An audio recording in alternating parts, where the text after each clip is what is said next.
2, 1. Assalamualaikum warahmatullahi wabarakatuh. Keluarga besar Jamiah Rutin Manaqib setiap Ahad ketiga, keluarga besar Jasmine, semuanya saja yang hadir pada kesempatan kali ini, semoga kita selalu diberi sehat walafiat, diberi hati yang selalu bahagia, pikiran yang terang, dan terutama kita bisa terus beristiqomah dengan yakinan yaitu manaqib. Baiklah, akan kita lanjutkan yaitu membahas tentang setan bersama orang yang selalu bergumul dengan yang haram.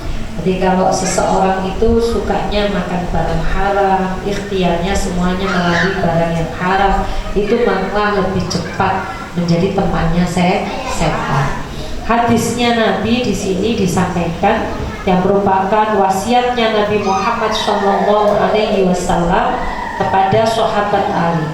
Ya Ali, ma safar ahadun talibal harama masyian illa kana syaitanu qarinahu. Hai Ali, tidaklah seorang yang pergi mencari sesuatu yang haram, melainkan setan akan menemaninya. Jadi kalau seseorang itu tadi sudah ada niatan untuk mencari sesuatu yang haram, baik itu melalui pekerjaannya, perbuatan yang haram, dan seterusnya, maka orang tersebut adalah selalu akan ditemani oleh setan, akan didukung terus oleh setan. Jangan sampai perjalanannya yang menuju kesesatan, jangan sampai ikhtiarnya dia mencari rezeki yang haram ini gak jadi atau batal, karena ini satu-satunya kesempatan setan terus menemani. Makanya setan itu kalau ada orang yang mempunyai niatan yang sudah tidak baik, sama setan tambah digandrungi. Wah, tepat, orang ini mau berbuat kemaksiatan, orang ini mau berbuat kebatilan, orang ini berniat mau mencari rezeki tapi rezekinya halal, orang ini mau mencuri nggak termasuk mencari rezeki yang halal. Tambah terus dikuatkan kemauannya oleh setan. Dari setan itu seumpamanya itu kepingin terus memberikan jalan yang lapang kepada orang yang niatnya sudah tidak baik, hatinya diyakinkan terus. Makanya kadang ada orang itu salah, aku bener lah, kalau hatinya diyakinkan oleh setan, kamu tidak salah, kamu tuh bener langkahmu, padahal langkahnya tidak betul. Terus lakukan, kalau tidak gitu kamu malah kayaknya lama. Ada orang jualan tapi melalui menipu. Ini kan tidak boleh. Dalam jual beli itu ada unsur penipuan. Kalau ada unsur penipuan, maka otomatis jual belinya tidak sah. Apa yang jadi jual belinya pun menjadi haram. Ada orang bilang, saya mau pesan apa? Pesan Brambang yang kelas berapa? Kelas 1. Yang kelas 1 itu yang besar-besar, mestinya harus diberi yang kelas 1 beneran. Berapa kelas 1 sekarang? Gak tahu masa gitu toh. Kalau saya tahu 80. Berapa? 80. Pokoknya kualitas 1 loh. Ya wes. Baik, saya pesan 3 kilo. Kok banyak untuk apa? Ya sebentar lagi saya mau ada hajatan. 8 kali 3 berapa? 240. Mestinya 3 kilo itu semuanya itu kualitas 1. Tetapi ternyata dicampur. Banyak orang seperti itu, nggak ngerti kalau ini percampurannya ini menyebabkan rezeki atau yang tidak halal. Jadi dicampur. Kalau Brambang kualitas 1 itu harganya 80, kualitas 2 harganya 70, kualitas 3 harganya 6,5. 6,5. Alhamdulillah jamiah mana ibae apal ya regane berapa. Oh alhamdulillah tepak wis sing dodol ini bisa. Semoga tidak seperti ini nanti ya jualannya ya. Jadi saya mau tanya, saya pulaan 1 kilo.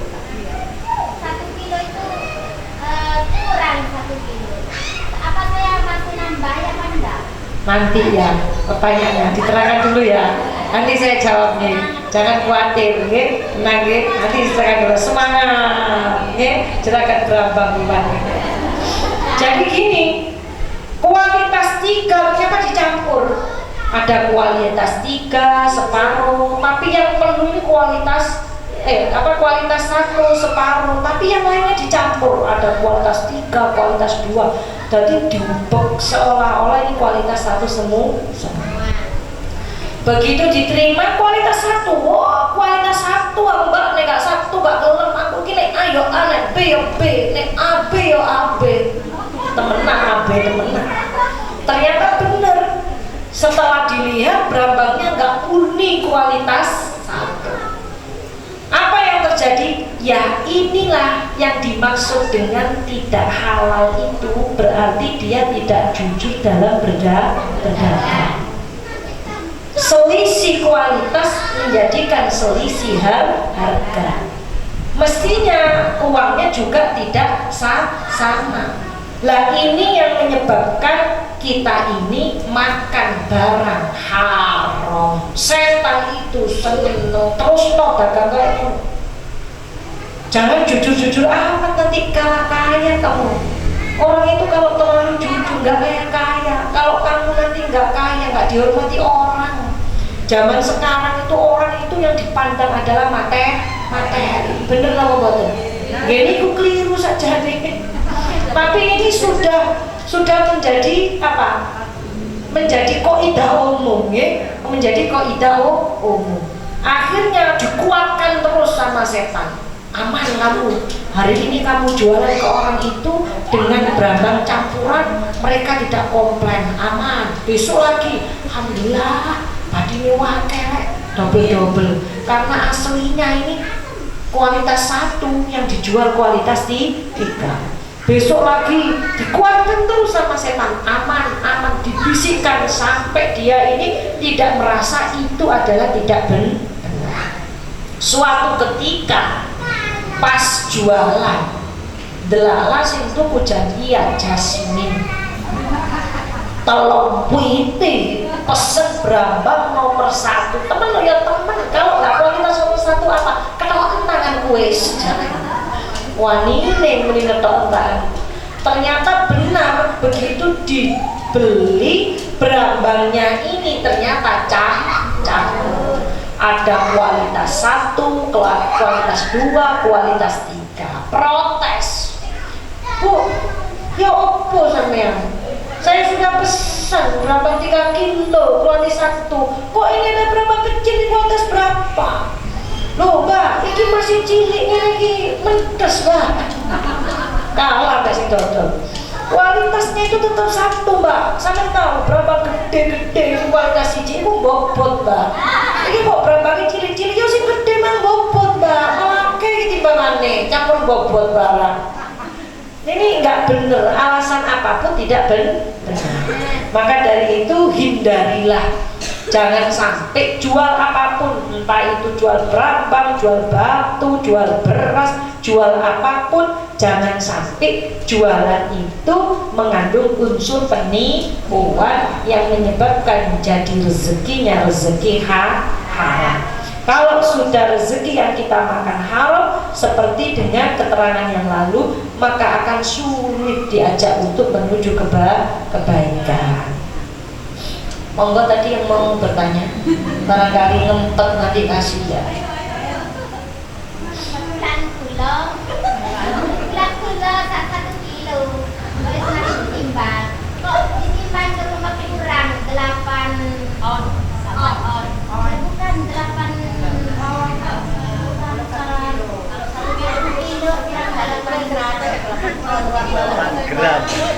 kasih nih, kalau kurang Wantun ngomong di mic, wantun.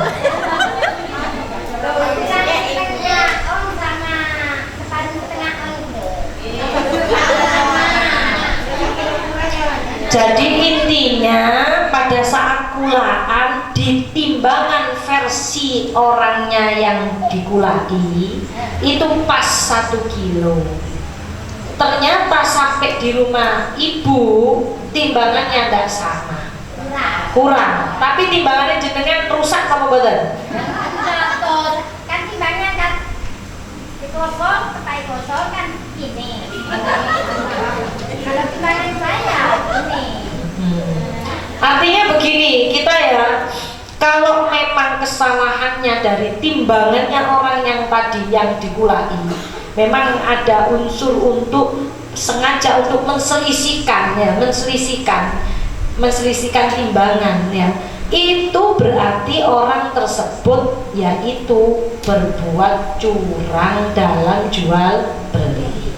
Selanjutnya pertanyaannya terus pundi Bu, mau kula-kulaan niku pun kena 1 kilo, tak kula timbang timbangan kula kirang 1 kilo.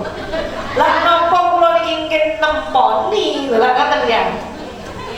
Lihat jenengan, nah jenengan jualnya memang 1 kilo, ya harus diberatkan sesuai timbangannya.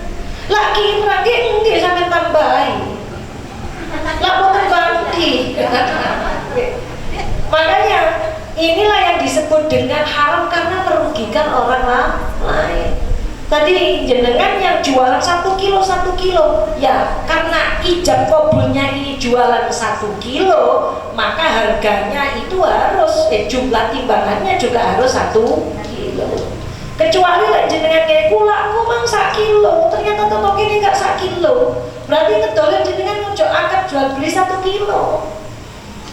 Toko berapa? 1 kilo. Ini enggak 1 kilo, kurang terus 1 kilo, regane sak kene. Nah, aman jenengan karena memang sudah bilang iya, dari awal tidak 1 kilo. Plastikannya jenengan tulisi 8 kilo pirang dan seterusnya. Niku amin. Nggih Mas enak. Arek langsung putus asa enggak ulang itu lagi. Wis gede dodol liyo ae. Lah, ini bang sendiri aja, nggak apa-apa, nggih. Jadi memang kita harus hati-hati. Banyak memang kalau seumpamanya dibikin survei gitu di pasar-pasar, mana yang timbangannya memang benar-benar 1 kilo, benar-benar 1 liter, begitu.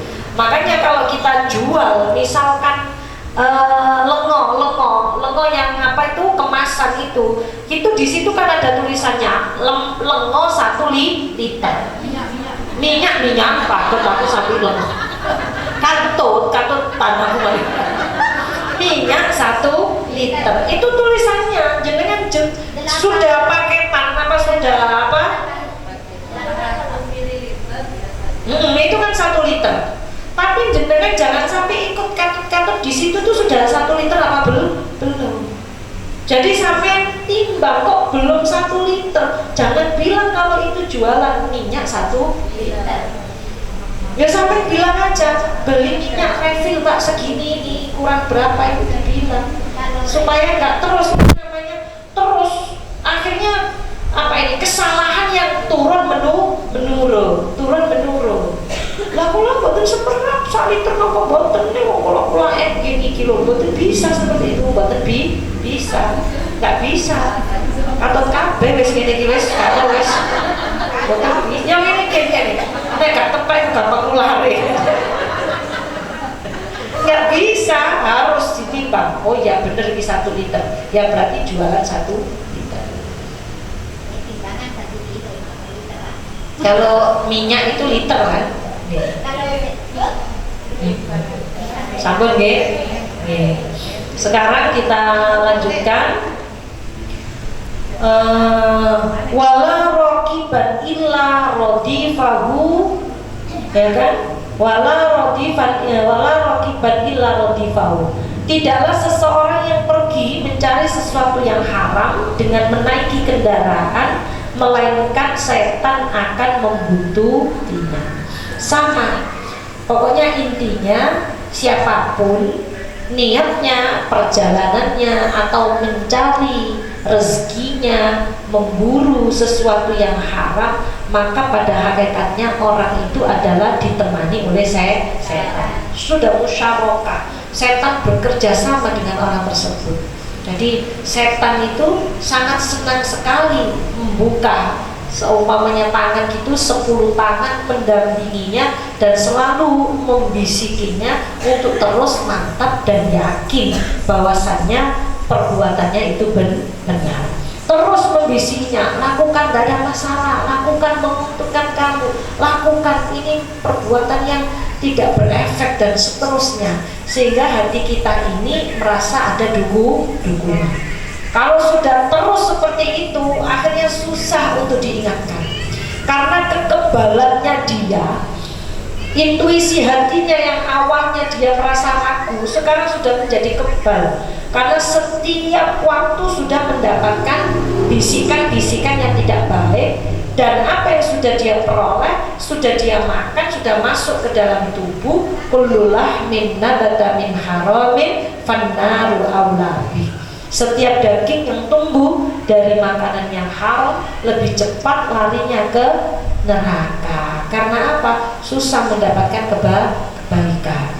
Sudah terbiasa musyarakah atau bergumul dengan setan. Karena itu ibu-ibu, jangan pernah kita ini kalau sudah yakin itu adalah haram, jangan pernah untuk mencoba mencari dalil menjadi halal. Kadang-kadang kan seperti itu. Aku mbak, gimana? Haram apa halal? Haram. Loh tapi begini ya mbak, yus gak apa-apa halal paling. Nah, langsung jadi halal paling loh. Ini berusaha untuk menghalalkan sesuatu yang haram. Jangan sampai. Ini yang berbahaya. Kalau sudah seperti itu, besoknya lagi mesti kepingin menghalalkan lagi sesuatu yang haram. Mesti lagi kepingin menghalalkan lagi. Akhirnya lama-lama sampean sudah antibody dengan perkara haram, sehingga jeritan hatinya sudah tidak terdengar lagi. Tadi itu mau melakukan keharaman, mau melakukan perbuatan yang tidak baik, mesti hati kita ini kan mesti menjerit. Misalkan sampai jalan-jalan sampai kehabisan waktu sholat, terus mau mepet, hati sampai nggak mesti, nah cepet sholat kan gitu ya.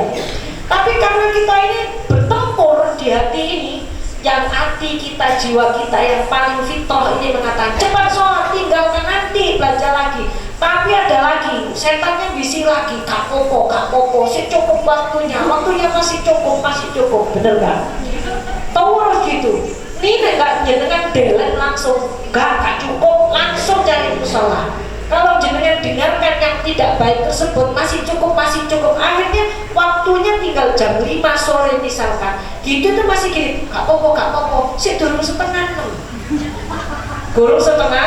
6. Akhirnya masih jalan-jalan terus, barang setengah 6, Allahu Akbar, ya Allah, kali gedune kaset. Nggih, kaset. Ya Allah, sudah maghrib, ya Allah, sudah malam, istighfar dikobat demo. Astagfirullah. Adek pas bae gak satu tangan lu stop terus karo padha muter. Atas B masih pitulah sampe cek lo lambene nek siji. Ya hitungane tetepan pancet. Maka dari itu dengarkan hati nurani yang paling fitrah. Kalau kita memang sudah tahu sih kok gak bener wis ono sing muni gak apa-apa ya apa manis, tapi gak bener. Cepat segera untuk jauhkan, cepat untuk dihindari, supaya kita tidak menjadi orang yang kebal dengan perbuatan yang haram. Kalau sudah kebal, ya tadi dimarahin atos, nek dikandani wong melengos, gitu kan? Kalau dimarahin melengus, pokoknya nggak enak belas ya. Ini kalau sudah berteman dengan setan. Wala jama'a ahadun malah haraman illa akalahu syaitanu wala nasiyasmallahi ta'ala indal jimani. Ini dulu, wala jama'a ahadun malah haraman illa akalahu syaitanu. Tidaklah seseorang yang mengumpulkan harta haram melainkan setan nanti yang akan memakan hartanya. Artinya apa? Harta-harta yang ia kumpulkan dari cara yang tidak betul, cara yang halal, maka siapa yang akan memakan? Yang memakan adalah setan. Artinya apa? Harta itu menjadi tidak berkah. Jenengan kepingin mendapatkan harta itu sebanyak-banyaknya, tetapi dengan cara yang tidak baik, cara yang haram, maka habisnya harta itu pun juga cepat, dan keluarnya harta tersebut tidak ditasarufkan pada jalan yang benar. Kok cepat ya gitu? Kerjanya aja ngomong, begitu makan pergi ke kafe langsung bilnya dikasih tahu 350 juta. Perjalanan lagi, cari uang lagi, keinginannya lagi, pokoknya uangnya nggak bisa menjadi uang yang berkah. Karena apa? Karena memang mendapatkannya juga tidak jalan yang benar. Makanya keuntungan orang yang berikhtiar mencari rezeki, menjalankan aktivitas di jalan yang benar adalah satu, selamat dari melanggar aturan agama. Yang kedua, akan menjadikan keberkahan di dalam hidupnya. Allahumma amin. Makanan itu kalau dimakan dari makanan yang halal, rasanya Masya Allah di hati itu masuk, menjadikan jiwa yang tenang, menjadikan pikiran yang cerah. Kita ini menikmati harta itu rasanya gak hongso. Menikmatinya rasanya itu benar-benar terasa di hati. Karena apa? Harta itu diperoleh dengan cara yang halal. Makanya kumpulkanlah harta, satu, tidak dengan cara mendzalimi orang lain. Kumpulkanlah harta dengan cara tidak mengambil harta anak yatim. Ini termasuk bagian daripada cara mengambil harta yang halal. Carilah harta dengan cara yang benar, dengan harta yang halal. Kayak di bab pertama itu kan ya, barangnya halal, cara memperolehnya halal, juga cara mengolahnya juga halal. Jadi dari beberapa aspek unsur yang harus dipenuhi itu kehalalannya dilampaui kabeh.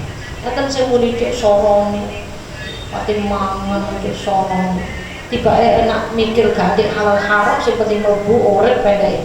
No, itu kita berpikir secara simpelnya seperti itu, tapi madorotnya itu ada di belakang. Madorotnya ada di belakang. Tiba-tiba kita akan menemukan sesuatu yang tidak mengenakan. Punya anaknya disuruh ngaji susah, anaknya dinasehati malah nggak pulang rumah. Punya keluarganya juga di rumah tidak nyaman. Karena apa? Karena tidak ada keberkahan di dalam apa yang sudah dia peroleh.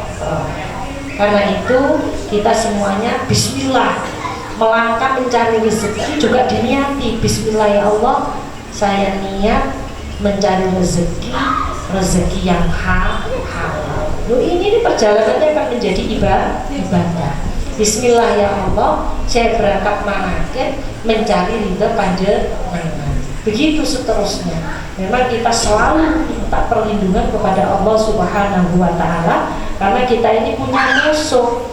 Musuh siapa? Nafsu kita yang jelek sendiri menjadi musuh kita, dan setan sendiri menjadi musuh kita, termasuk teman-teman yang ada sekitaran kita yang mengajak kepada kejelekan itu adalah musuh kita. Hati-hati. Ibu mau berangkat ngaji, kok tiba-tiba perasaan ini malas dan lain sebagainya, musuh. Malah cepat ambil wudhu, segera untuk berangkat. Sudah mau berangkat keluar rumah, temannya jemput. Mbak mau kemana? Mana kipan kan setiap bulan, tapi kalau jalan-jalan kan nggak setiap bulan. Alah, jalan-jalan aja. Musuh lagi.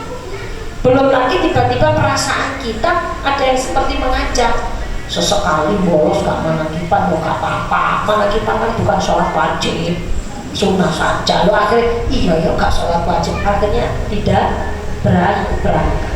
Makanya kita harus mengerti kebaikan itu selalu saja ada yang menggagalkan, entah dari nafsu kita, entah dari orang lain, atau bahkan dari godaan setan yang terkutuk.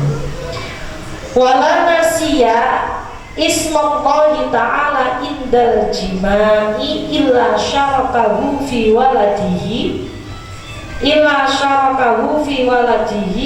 wa dzalika qauluhu ta'ala wa syarikhum fil amwali wal auladi wa idhum. Yang terakhir yaitu, dan tidaklah seseorang yang lupa mengingat nama Allah ketika berhubungan dengan istrinya atau berhubungan dengan suaminya, karena ini jamaahnya wedok kabeh, berarti berhubungan dengan suaminya, melainkan setan akan bergabung dengannya dalam memperoleh keturunan. Na'udzubillah min syarri dzalik. Jadi jangan lupa, maaf ya, ini memang pelajarannya seperti ini. Pada saat berhubungan biologis, berhubungan suami istri, jangan lupa berdoa membaca bismillah. Bahkan ada juga sahabat Ali sama Nyai Fatimah, pada saat pengantin baru sebelum berhubungan suami istri, beliau mengadakan sholat sunnah, taubat dan seterusnya. Supaya apa? Supaya anak yang dikandungnya ini, ibu dan ayahnya sudah dalam keadaan dihapus dosanya oleh Allah Subhanahu wa ta'ala.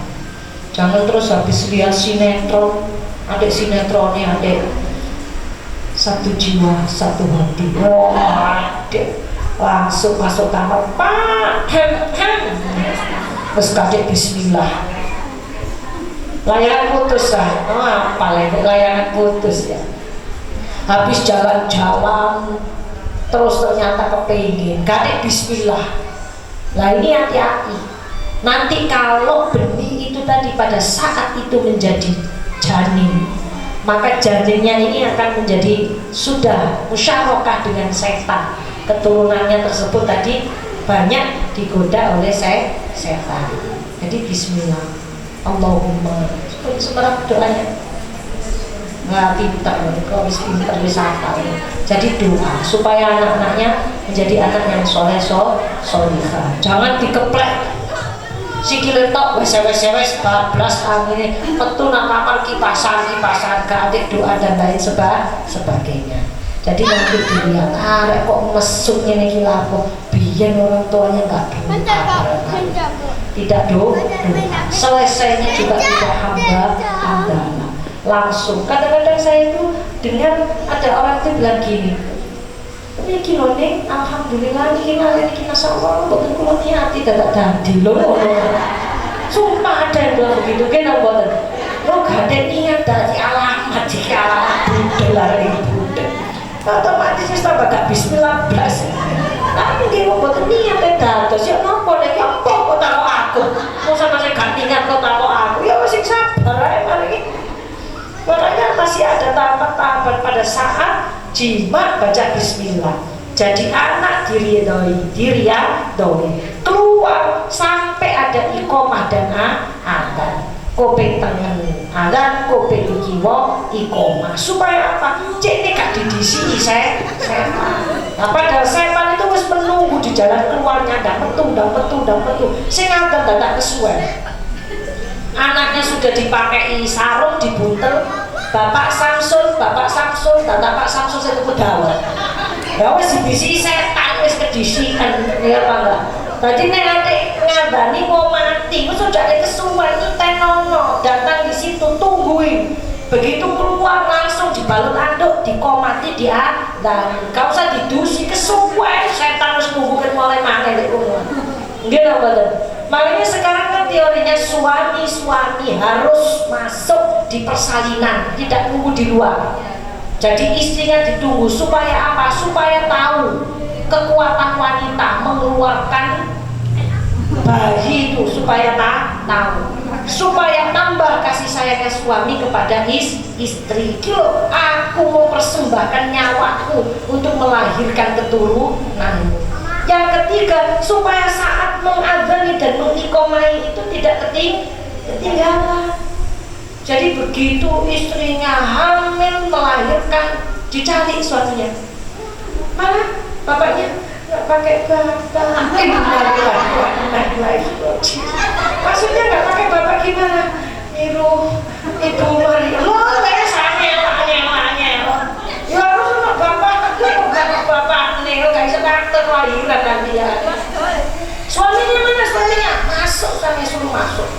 Ibu-ibu, istrinya dulu suaminya tidak boleh masuk. Kalau apa itu namanya mau mengeluarkan bayinya itu, tegang. Sekarang ditunggu suaminya tambah ngarem.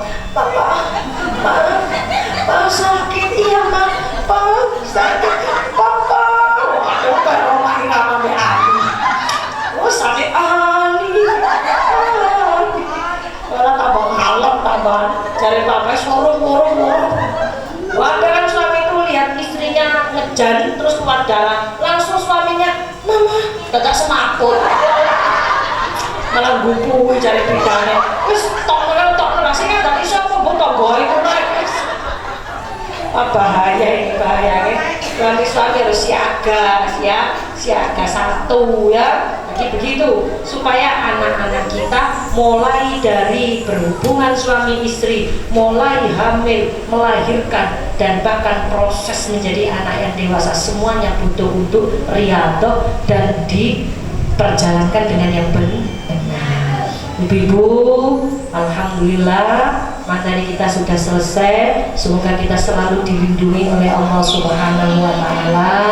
Setiap langkah kita mendapatkan ridha Allah, dan kita selalu diberi kekuatan untuk berjalan yang baik sesuai dengan aturan agama, dan dimudahkan mendapatkan rezeki yang halal, kegiatan yang baik, dan menjadi barokah setelah apa yang kita miliki. Al-hadini wa kulli niyatin shalihah bi jahi Rasulullah bi wasilati Syekh Abdul Qadir Jailani walillah bi ridha Illahi ta'ala bi barakatil Fatihah. A'udzu billahi minasy syaithanir rajim. Bismillahirrahmanirrahim. Alhamdulillahi rabbil alamin arrahmanir rahim maliki yaumiddin. Iyyaka na'budu wa iyyaka nasta'in ihdinas siratal mustaqim siratal ladzina an'amta 'alaihim ghairil maghdubi 'alaihim waladdallin.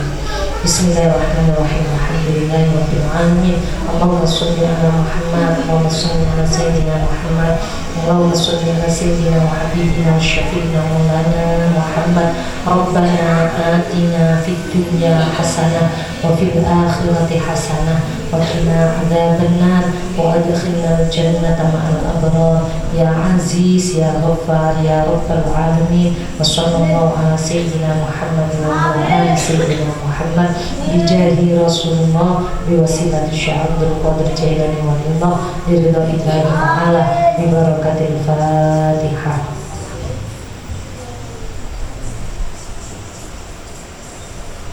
Assalamualaikum warahmatullahi wabarakatuh.